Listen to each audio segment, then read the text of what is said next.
Hi, welcome to Ask Jaclyn. I'm Jaclyn St. James here to answer your questions.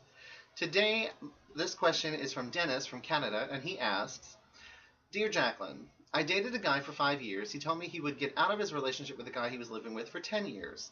We hit it off great, and he was happy with me. I don't know why he just dropped me and told me he would let me know when he was single. He doesn't email me anymore or call. It is coming around a year, and I can't get over him and move on. In the gay world, have I been played? Any ideas on how to get over someone you love so much? I was so set he was the right one. Please help, Dennis from Canada. Oh, Dennis, I'm so sorry to hear about your loss and what you're going through. I mean, breakups can be pretty tough, especially one of a duration and investment of yours. Having it end so abruptly definitely shocks the system and can send you into an emotional roller coaster as you try to make sense of it all. Let me tell you a story. I was in a relationship. It wasn't the best relationship, but it was a relationship. And I remember watching Wendy Williams with my partner that night, getting ready to climb into bed. And mind you, at that time we had separate bedrooms. As you can tell, it wasn't the perfect relationship. However, after looking at a house together about a couple days ago, or a week ago maybe, before, we decided, watch Wendy Williams.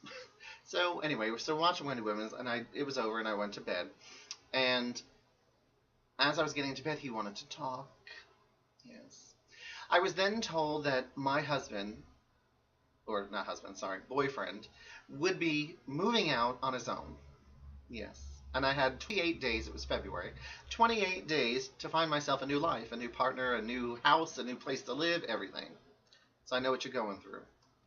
Anyway, for you, there are a number of reasons for why he has behaved this way. But to focus on these possible theories will only serve to perpetuate your misery and preoccupation with him since he's cut off communication.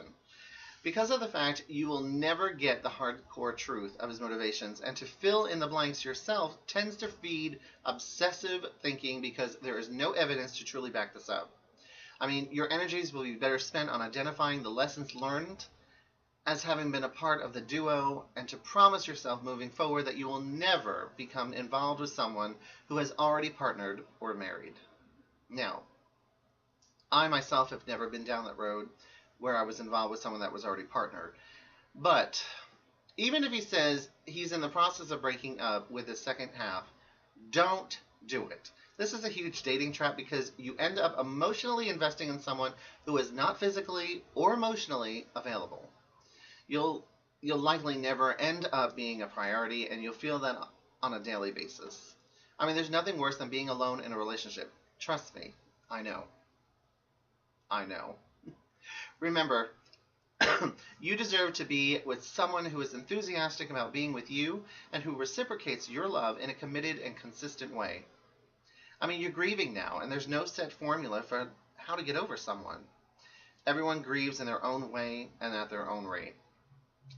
Some of the more common strategies for coping with a breakup include things like staying active in a purposeful and meaningful activity, volunteering for a cause you believe in, or to help put your focus on helping others instead of being fixated on your own suffering and surrounding yourself with the people in your support system. Excuse me. You need to begin setting some boundaries with yourself and to avoid allowing someone who is disrespectful to you and have so much emotional power over you. It's not fair to you. I've learned this. It's also essential during this difficult time that you do not jump into another relationship. Please don't jump into another relationship. You're only going to try to medicate the pain. That's it. This is usually disastrous as you need some time now to mourn the loss. Get to know the new you. And begin defining a new single identity so you can avoid carrying unresolved issues into your next relationship. I might also encourage you to seek out grief support groups and enlist the services of a trained therapist who specializes in gay relationships and loss to help you through this challenging and adjustment, since it seems it's been very difficult for you to manage this on your own in the past year. I'd also recommend 2 books that address coping with breakups written specifically for gay men. Moving On by Dan Hazel and When It's Time to Leave Your Lover by Neil Kaminsky. Great books. Helped me through a lot of pain.